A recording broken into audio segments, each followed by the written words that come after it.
டெல்லியின் நெரிசலான தெருக்களினூடாக ஒவ்வொரு காலைப்பொழுதிலும் ராஜ் என்ற பள்ளிப்பேருந்து ஓட்டுநர் தனது வழக்கமான பயணத்தை தொடங்குவார். பல ஆண்டுகளாக இந்த வேலையை செய்து வரும் ராஜுக்கு ஒவ்வொரு குழந்தையின் முகபாவமும் ஒரு திறந்த புத்தகம் போன்றதாக இருந்தது. சிரிப்பும் விளையாட்டும் இல்லாத ஒரு நாளும் அந்த பேருந்தில் இருந்ததில்லை. ஆனால் கடந்த சில நாட்களாக ராஜின் கவனம் ஒரு சிறு பெண் குழந்தையில் தடுமாறியிருந்தது. ஆலியா 4ஆம் வகுப்பு படிக்கும் பெண். ராஜ் 40களின் இறுதியில் இருக்கும் ஒரு சாதாரண மனிதன். ஒரு காலத்தில் டெல்லியின் நெரிசலான ஒரு பணிமனையில் திறமையான இயந்திரவியலாளராக இருந்தார்.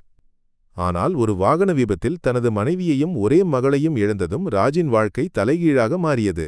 அந்த நினைவுகளிலிருந்து தப்பிக்க வேண்டியே அவர் இயந்திரவியலாளர் வேலையை விட்டு பள்ளி பேருந்து ஓட்டுநரானார். குழந்தைகளின் அப்பாவித்தனமான சிரிப்பும் விளையாட்டும் அவரது காயப்பட்ட மனதுக்கு ஒரு ஆறுதலாக இருந்தது. அதனால்தான் ஆலியாவை முதல்முறை பார்த்தபோது அவருக்கு அவளிடம் ஒரு சிறப்பான பாசம் தோன்றியது.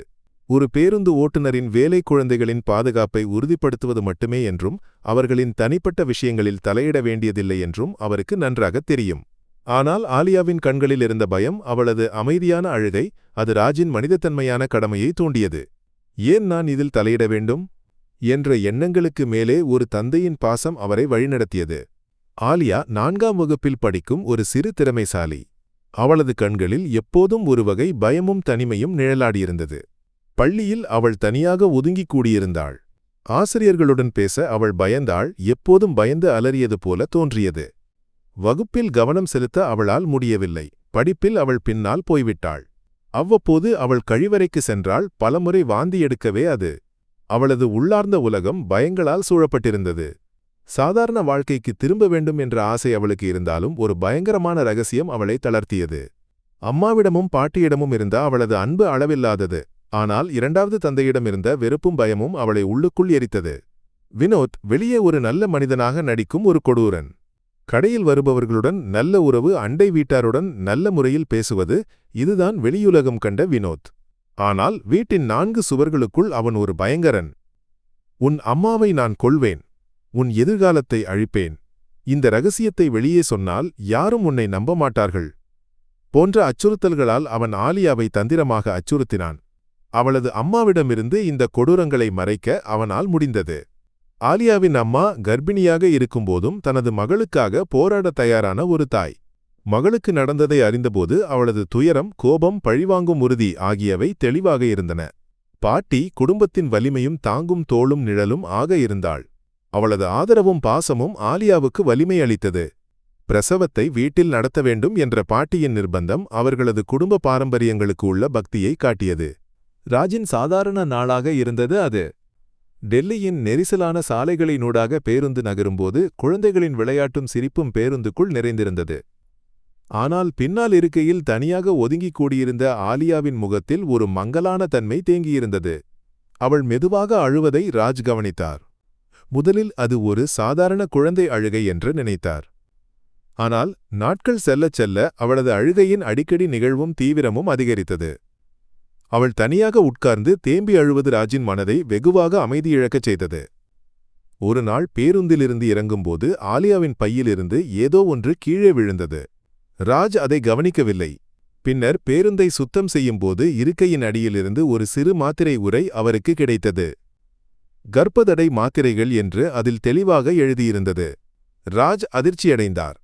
எப்படி ஒரு சிறு குழந்தைக்கு இது சாத்தியமானது என்ற எண்ணம் அவரது மனதில் மின்னியது. உரையின் பின்புறத்தில் உள்ள விவரங்களை அவர் கவனமாக படித்தார்.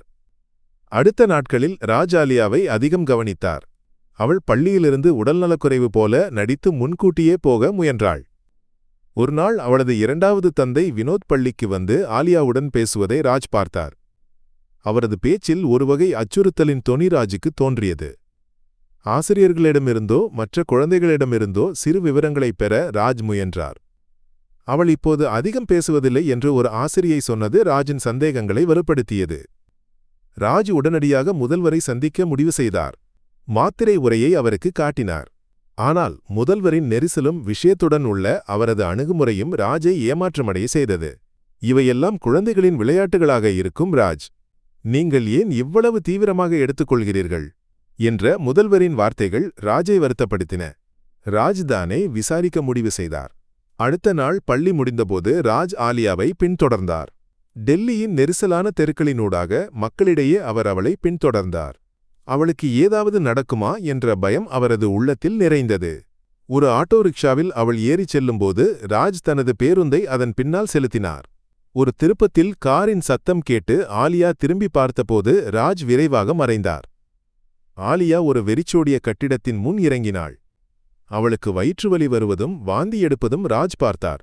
அது கர்ப்பகால அறிகுறிகளாக இருக்கலாம் என்று அவருக்கு தோன்றியது. ராஜின் இதய துடிப்பு அதிகரித்தது. அந்த கட்டிடம் டெல்லியின் விளிம்பு பகுதியிலுள்ள ஒரு பழைய யாரும் கவனிக்காத கட்டிடமாக இருந்தது. ஜன்னல்கள் உடைந்தவை, சுற்றுப்புறத்தில் யாரும் இல்லாதது அந்த கட்டிடத்துக்கு ஒரு பயங்கரத்தை அளித்தது. ராஜ் மறைந்து உள்ளே பார்க்க முயன்றார். உள்ளிருந்து ஆலியாவின் அழுகையும் ஒரு ஆணின் உரத்த சத்தங்களும் கேட்டன. அது வினோதின் குரல் என்று ராஜுக்கு புரிந்தது.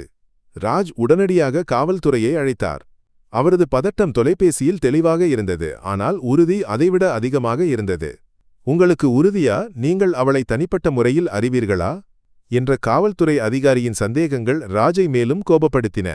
அவர் அவசர நிலையை விளக்கினார். மாத்திரைகள் பற்றியும் ஆலியாவின் நிலை பற்றியும் கட்டிடத்திலிருந்து கேட்கும் சத்தங்கள் பற்றியும்.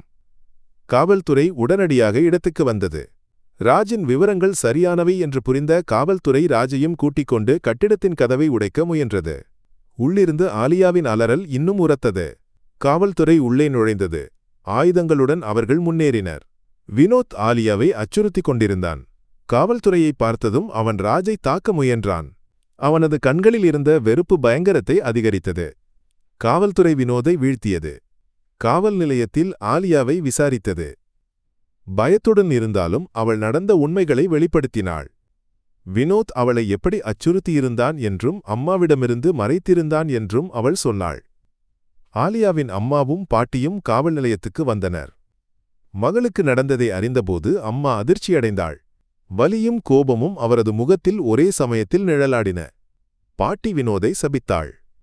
எதிர்பாராத விதமாக ஆலியாவின் அம்மாவுக்கு வயிற்றுவலி தொடங்கியது. மாதம் நிறைவடையாத பிரசவ வலியாக இருந்தது அது. உடனடியாக அவர்களை மருத்துவமனைக்கு மாற்றினர். ஒரு துயரத்தின் நடுவே ஒரு புதிய உயிர் பிறந்தது. மருத்துவமனையில் மருத்துவர்கள் ஆலியாவுக்கு கர்ப்பம் இருப்பதை உறுதிப்படுத்திய போது ஒரு அமைதி தேங்கியது. எல்லோரது முகத்திலும் உள்ள மாற்றம் ராஜுக்கு சகிக்க முடியாததை விட அதிகமாக இருந்தது. அம்மாவின் அலறிய அழுகை மருத்துவமனை அறையில் எதிரொலித்தது. பாட்டி கோபத்தில் நடுங்கினாள். அம்மாவுக்கு மாதம் நிறைவடையாமல் ஒரு பெண் குழந்தை பிறந்தது. ஒரு துயரத்தின் நடுவே நம்பிக்கையின் சுடர் போல இருந்தது அந்த குழந்தை. குழந்தையை பார்த்த பிறகு அம்மாவுக்கு பாசம் தோன்றியது. ஆனால் தனது மகளுக்கு நடந்ததில் உள்ள கோபம் அவரது மனதில் கட்டிக்கிடந்தது. ஆலியா ராஜின் அருகே வந்தாள். அவளது கண்களில் நன்றி நிறைந்திருந்தது. நன்றி அங்கிள், அவள் மெதுவாக சொன்னாள். ராஜின் கண்கள் நிறைந்தன. வழக்கின் விசாரணை நடந்தது. வினோதுக்கு கடுமையான தண்டனை கிடைத்தது. ஆலியாவையும் அம்மாவையும் ஒரு மறுவாழ்வு மையத்துக்கு மாற்றினர். அவர்களுக்கு புதிய வாழ்க்கை தொடங்க அது உதவியாக இருந்தது.